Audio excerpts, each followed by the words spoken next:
The Christian Atheist is also available on YouTube, and you will find other great content, including the literature I frequently refer to, on our Simple Gifts podcast. If you find our content helpful, consider supporting us through PayPal at romans5@comcast.net. Welcome to the Christian Atheist, where faith and reason fuse in the incarnation. Episode number 30, What is an Atheist? Part 3. As I mentioned before, my understanding of atheism as an atheist was the assertion, the faith, that God or gods do or does not exist. For reasons we've discussed over the last 2 episodes, some atheists are uncomfortable with this definition, as it claims too much. Atheists acknowledge the impossibility of proving this assertion. Not being able to prove it, they retreat to a position that can be defended, the one Christopher Hitchens expressed, that atheism asserts that there is no convincing reason or evidence for God's existence, putting the problem on an inductive, logical footing. Last time, we argued that defining atheism in this manner really collapses into agnosticism, not atheism at all, leaving one final definition for atheism to examine this edition. That definition? Atheism is a lack of belief in God or gods. For brevity, I will truncate the definition to lack of belief in God. But it should be remembered that polytheism too is a form of theism, and I do not mean to exclude it at this level of analysis. First, we should clarify what is meant here. In retreating from the robust definition of atheism as the denial that God exists, the first definition we examined, the atheist hopes to gain 2 advantages. First, they seek to avoid the impossible burden of proof, of certainty, that Christians and atheists constantly throw at one another in debates, as did Christopher Hitchens to William Lane Craig in the Biola University debate. Quote, "After all, Dr. Craig, to win this argument, has to prove to certainty. He's not just saying there might be a God, because he has to say that there must be one. Otherwise, we couldn't be here, and there couldn't be morality. It's not a contingency for him." End quote. We can dispense with such silliness by ceding that neither side in this debate can prove to certainty, and that neither side needs to. What is at issue in the dichotomy between theism and atheism is faith, not certainty. Atheists do not want to be mere agnostics. They want something stronger than ambivalence or indecision in the face of theism. When I began the path to atheism, I no longer thought my reasons for believing in God justified faith, which made me agnostic. I did not become an atheist until I took an additional step, a leap of faith analogous to theism. It required a departure from the certainty, we cannot know if God exists or not, of agnosticism. It is this leap of faith that the third proposed definition for atheism means to deny, as atheists wish to elevate themselves above the belief structures of religion. Whatever else atheists want to think about themselves, they don't want to be believers. This is the second advantage that atheists hope to gain by retreating to this third definition, as a lack of belief is meant to deny that they are believers at all. But what does it mean to have a lack of belief? There are 2 possibilities. Here we face a formidable obstacle, as a lack, or lacuna, is an emptiness of something. That is a lack only on the positive foundation of an awareness of what is lacking. I can only say that my wife is absent from the room if I am first aware of my wife's existence. Of course, from an outside perspective, someone else might observe that a person or group of people lack a belief in God. But this lack would not be something those who lack the belief would be aware of. For them, the very notion of God is absent.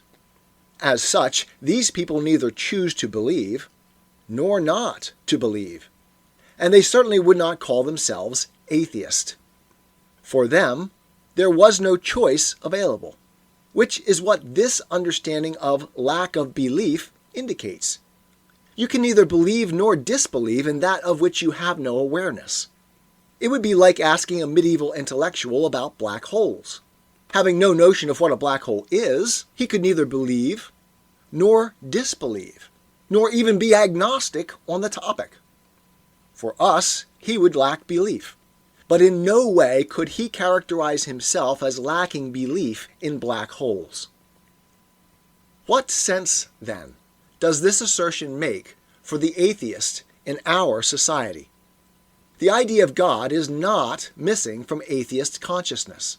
While we might apply the term atheist in this sense to someone who has no notion of a supernatural being, and with this application I could have no argument, no self-described atheist can apply it in this sense to themselves. Indeed, the very term atheist assumes awareness of the notion of God. There is another way to interpret the phrase, of course. When an atheist asserts that they, quote, lack belief in God, I can accept their assertion as a statement about what they believe concerning God's existence, but not as a claim to ignorance about the idea of God. Knowledge of a proposition indicates an epistemic choice: to believe the proposition, theism, to deny it, atheism, or to take no position on it, agnosticism. Thus, asserting this definition makes no advance to the available options for defining atheism. As the attempt to hide the faith of atheism, it fails when we see it clearly. One must actively choose a position on the proposition when once one is aware of it. Once the proposition is broached, there can be no passive lack of belief. The attempt, as Jean-Paul Sartre, one of the 20th century's premier atheist voices, said, is in bad faith. I do not intend this as an argument against atheism, but rather against a definition of it that cannot logically stand. Atheism cannot be defined as a lack of belief in God for those who call themselves atheist. Logic forbids it. In seeking to define atheism thus far, we've observed an ongoing flight from honest self-appraisal, an attempt to verbally deceive self and others. Atheists are caught on the horns of a dilemma. Either acknowledge their faith that there is no God, definition 1, their epistemic equality with other believers, or cease calling themselves atheists and join the ranks of honest agnostics. I myself faced this dilemma while researching my dissertation and acknowledged my atheism as faith. It was, for me, a vital step on the way back to Christ. But it need not be, as Sartre was a lifelong atheist who acknowledged, indeed taught me, this fact. Truth, I argue, is worth the sacrifice, even if it costs us a great deal. In addition, honesty with ourselves is really the foundation of honesty with others. And truly being honest with ourselves is an ongoing struggle, no matter how successful we may be in attempting it. I have no doubt that my own life is still full of self-deceptive structures. In many ways, I see the function of human rationality to center on the telos, or end, of aligning ourselves with truth, with lying neither to ourselves or others, with, as the Apostle John said, doing truth. There is, thus, another, and for me far more fascinating way to approach this definition for atheism. If what we believe is most clearly revealed in what we do, rather than in our words or rationalizations, there is a way in which I think this definition could be effective and even helpful. I would like to dedicate the remainder of our time exploring this line of thought. Jordan Peterson has said repeatedly when asked about his belief in God that he lives as if God exists. This idea was, for me, a direct extension of the Socratic idea that what we believe is most clearly evident in our actions rather than in what we say or think. Perhaps my listeners will remember, too, how critical this idea was in my return to Christ, as explained in the Machinery of the Looking Glass series. We human beings have an amazing capacity to lie to ourselves, to think we believe things that, in fact, we don't. But this requires that we be open to understanding belief differently than we usually do. Depth psychology is, at least in part, an attempt to explain this dichotomy. Jean-Paul Sartre called this ability bad faith. The philosophical idea of integrity, too, points to our ability to live disconnected, practical, and intellectual or rational existences. Plato, Socrates, and Aristotle made much of the practice of eliminating contradictions in what we say we believe and how we act. The person with integrity unifies their thoughts, beliefs, and actions, searching out and seeking to eliminate contradictions between the two. Keeping this in mind, we can process this last definition of atheism in an interesting new way. It cannot save the atheist from the logical conclusion that atheism is belief. But if by lack of belief in God, we mean living as if God does not exist, an active rather than a passive understanding of faith, then atheism is not the denial of a proposition, exactly as they claimed in their flight to our second definition, but a matter of objective life choices. The atheist, then, is one who lives as if God does not exist. Now, this seems promising. What, however, does it mean to live as if God does not exist? We'll tackle this question next time. I am a Christian, with the searching and skeptical mind of an atheist.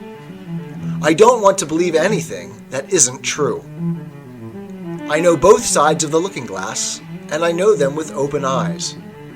I choose Christ's side. I invite you to join me from wherever you stand before the looking glass. That's this week's episode. Thanks for listening, and remember, you can have your religious cake and eat it too. You can have reason, respect for science, a 21st century worldview, and be a Christian.